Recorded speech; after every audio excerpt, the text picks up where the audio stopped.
Here I am making a video about PlayStation wearing an Atari shirt. Hi, my name is Gracie. I haven't posted a video in like 4 years, but that doesn't matter. I am so sorry for not posting. I was just taking a very long shower. Anyways, as you can tell by today's video, I will be talking about my top 10 favorite childhood PlayStation 2 games. This is a very specific category, but I feel like a lot of people grew up with the PlayStation 2, and regardless or not, I think we all enjoyed it, and I think we can thank PlayStation for this magical thing. I think we can all agree that the PlayStation 2 starter noise is terrifying as hell. Anyways, let's get down to the top 10 list. I just want to give a few honorable mentions. So I have 3 of them, and the first one is SpongeBob and the Creature from the Krusty Krab. This game was super nostalgic for me, and I love SpongeBob. It was so much fun. I've beaten it a couple times. The only thing is that the music isn't my personal favorite, and the animation was a little creepy growing up. Seeing SpongeBob in the animation form that it just wasn't SpongeBob. It didn't feel like a SpongeBob game, and I just felt uncomfortable with it. It was a different style of animation because it was made in 2006, so it was more detailed animations, and it just didn't feel like a SpongeBob game. But it was still fun, and it was a big part of my childhood, so I'm putting it up here. Next honorable mention is Twisted Metal Black. This was a game that my mother got me and said it was her favorite, so I played it when I was younger, and I loved it. It's basically you kill people with cars. That's it. That's it. You kill people with cars. And the final one is Silent Hill Shattered Memories. I actually played this one on the Wii and not the PlayStation 2, but I know it came out on the PlayStation 2 and I loved it, so I'm gonna put it on this list anyways. It was the first Silent Hill game that I ever played. It was fun, it was spooky, I loved the music, it was so eerie, and it was like a mystery. It was the first horror game that I ever played, and it was so much fun, and it got me into the Silent Hill franchise. So a big love for that game, and I wish I could put it on the list, but I technically can't because I played it on the Wii. But anyways, enough chit chat, let me get down to the actual top 10 list. For number 10, I have Frogger and the Great Quest. You play as a frog who can do karate and spit goo out of his mouth. You get to fight cats, you get to climb and jump and fly, and you get to save a princess. There's a giant bear and you have to get him honey, and then you have to eat you have to be careful from the mosquitoes, you gotta beat them up. This game was intense, it was colorful, it was fun, and it is nostalgic as hell, and I give it the number 10 spot because there are a lot more better games out there. Number 9, I have Charlie and the Chocolate Factory. This game, it was fun. I will definitely put it was fun. I loved Charlie and the Chocolate Factory, both movies. The 2005 version was the one that I grew up with most because I was only 5 years old, and I loved it, and I loved the colors. I liked the blueberry. I don't know why. I loved it. Charlie and the Chocolate Factory, 10 out of 10. I still love the movie, and the game is actually pretty fun. It's a really colorful game. It has a very nice little soundtrack that's nostalgic for me. You get to play as Charlie, and that's it. You only get to play as Charlie, but you get to like control the Oompa Loompas. You get to tell them what to do, which is kind of weird, but that's what you do. And then you also like get to eat certain candies that give you powers. I don't know. It was just really fun. It's an interesting one. It's really interesting, but I love it. Can never hate it. Number 8, I have Cat in the Hat. The fact that I played a Cat in the Hat video game.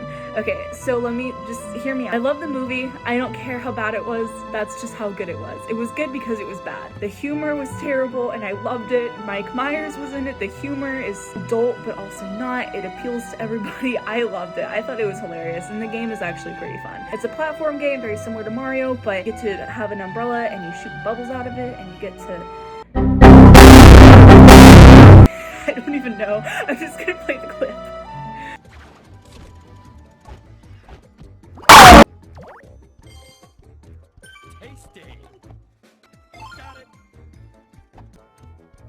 I came, I saw, I kicked its ass! Yes, this is family entertainment, isn't it? But it's just such a fun game. It's very nostalgic. It's a game that I really enjoyed playing, and it's just like when you want to play a video game, you just play it. It's one of those games. So yeah, 8 out of 10. Number 7, I have the holy grail of movies, Shrek 2. This game was such an interesting game at the time for me. It was the game where you could play have up to 4 characters that you can play, and you just swap between each one because each one had different powers that you can use. And I like Shrek because he had the strength, and then Donkey had like a little Beyblade action happening. It was so much fun, and just you get to like go around the swamp. You get to the first levels. Literally, you make chicken soup or something like that. I just remember like kerplunking chickens into into a bowl or something. I don't know. It's very old, but that's what I remember about the game.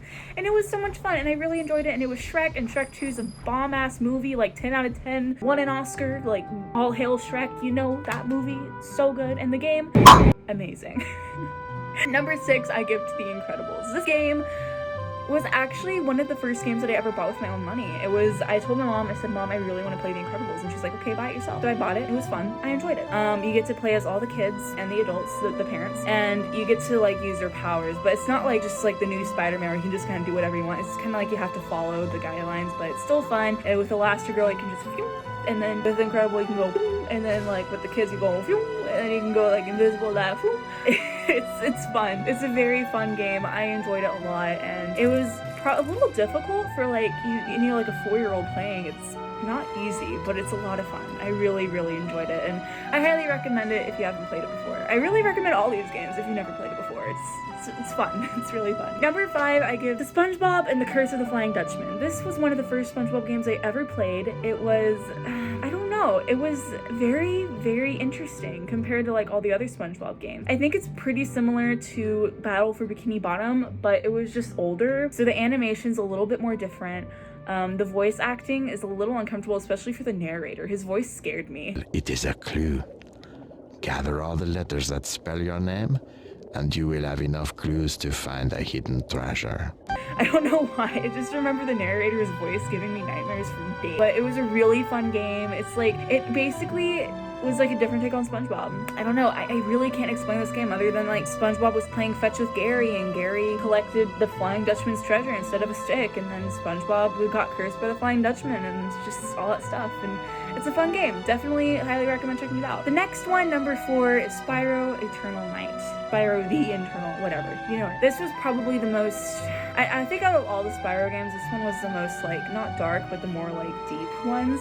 It was a lot of fun. I like the flying in this one. It was just a lot more like, I don't know. There's just something about Eternal Night that was just like, you can kind of glide more and fly more, and it just felt more like a legitimate video game compared to the other ones. And it was, I don't know, it was just such like a very more deep game, especially growing up. It was very like, I don't know why I'm sad, but I am, you know what I mean? Like, I didn't really understand the context when I was growing up, but like, I can understand that I was not happy, but it was a really fun game. At the time, the graphics were great. I mean, I love dragons. Hell, I fucking love Spyro. It's great. I have the reignited version already on PS4. It's so much fun.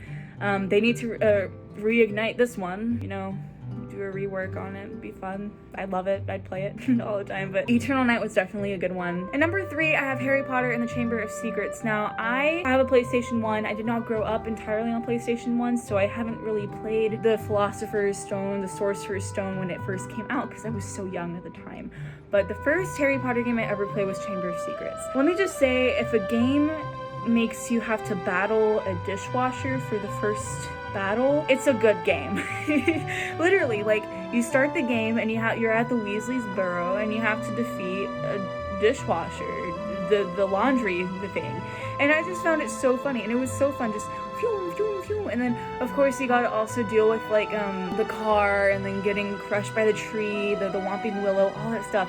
And since I loved Harry Potter as a kid, and I still love it, it was such a fun game, and you really get to enjoy it because you're playing as Harry. Number 2, I actually almost put this at number 1, but I changed my mind. I love this one more than anything, and I've actually beaten it a lot, unfortunately. For number 2, it is the SpongeBob SquarePants movie game. This one, ooh, mama, whew, I've beaten this so many times now, and it is so much fun. It is just absolutely phenomenal. I love the gameplay.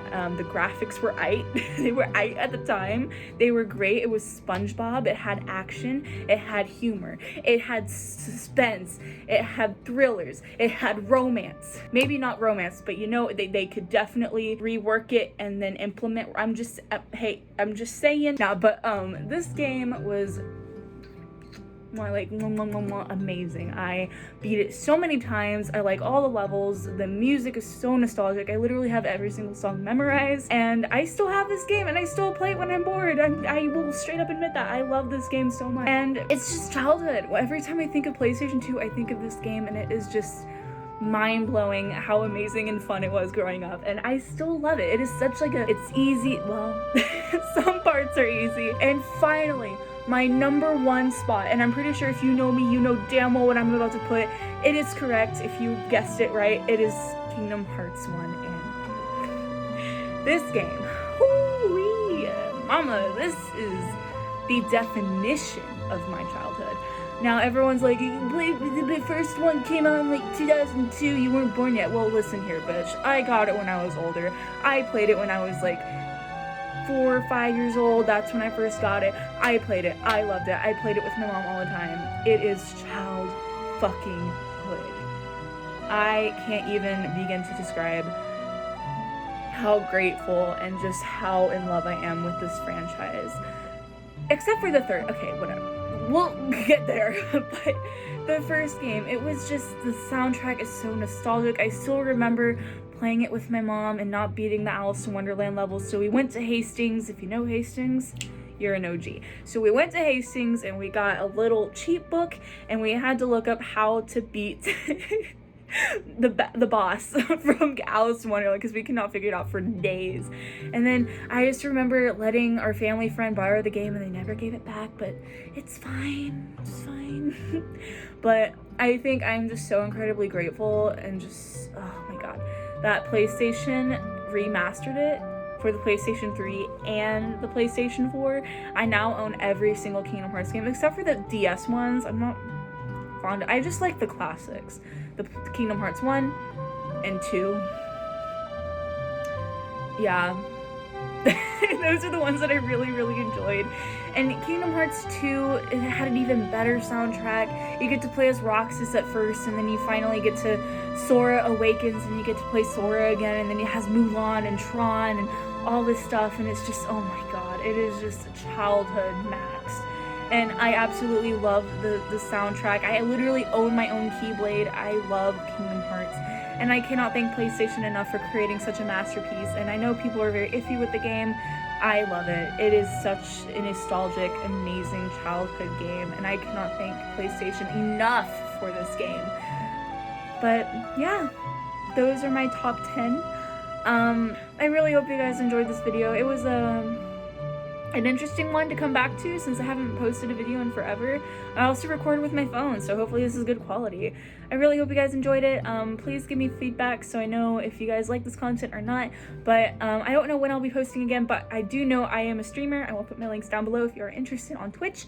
I try to stream as much as I possibly can. My equipment's not the best, but it's something.